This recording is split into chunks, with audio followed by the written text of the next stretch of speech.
What you're seeing right now are demonstrations across the country. And of course, we're going to get you to the ones right here in the tri-state protesting against President Donald Trump. The rallies are called No Kings, as thousands are making their voices heard after civil unrest over the Trump administration's immigration raids and their decision to deploy the National Guard and Marines to Los Angeles.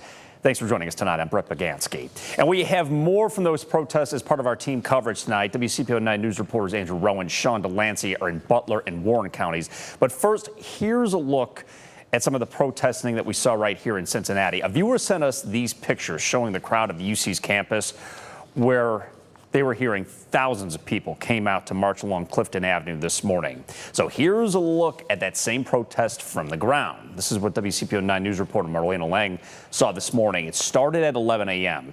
Cincinnati police estimated that about 8,000 people were there. And one man we spoke with today says he felt compelled to take part due to the changes that he's seen over the past few months. And he says he is worried about the actions of the Trump administration.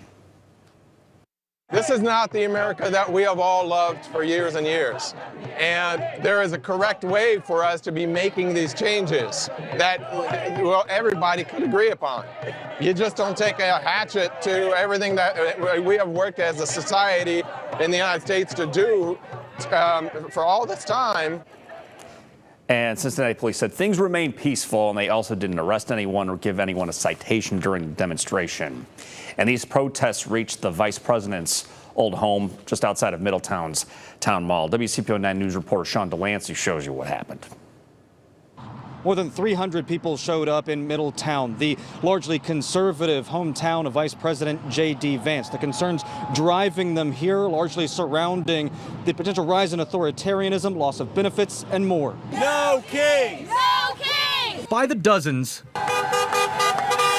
And surrounded by traffic at Middletown's Town Mall, those frustrated by the Trump administration made their stance known. I'm worried about my democracy. Terry Stevens is a 10-and-a-half-year veteran, opposed to President Trump's military parade in Washington, D.C. Happy birthday to my army, by the way.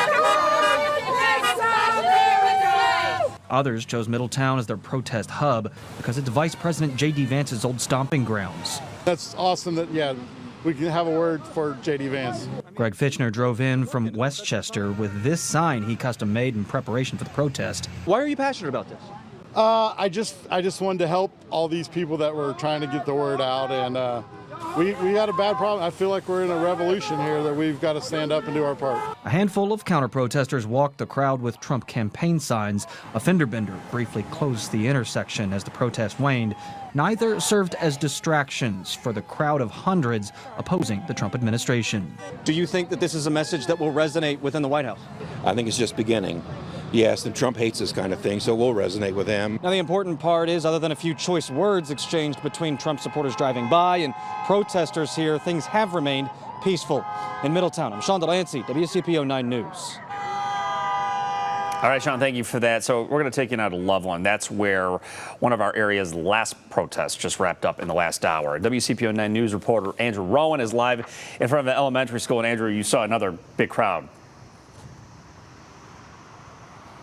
That's right, Brett. The late afternoon heat didn't stop people from lining the streets here in Loveland. I want to show you what we saw just about an hour ago. As you mentioned, people on both sides of the street in front of the elementary school making their opposition to the Trump administration loud and clear. The signs they were holding pushing back against the president, who some protesters say they see is making himself king. And honestly, there wasn't a single issue that fired up protesters the most. I saw signs about immigration, about education, and funding for scientific research. But overall, being in the crowd talking to protesters, their main concern was about democracy.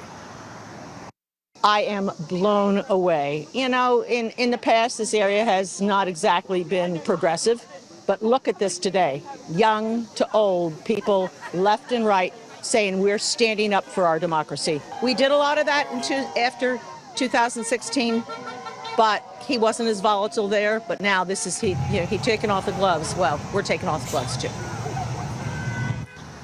Now, there were a few counter-protesters in support of the president here. Everything stayed peaceful, but there were a few choice words exchanged, if you will. Overall, they were far outnumbered by the crowd against the president.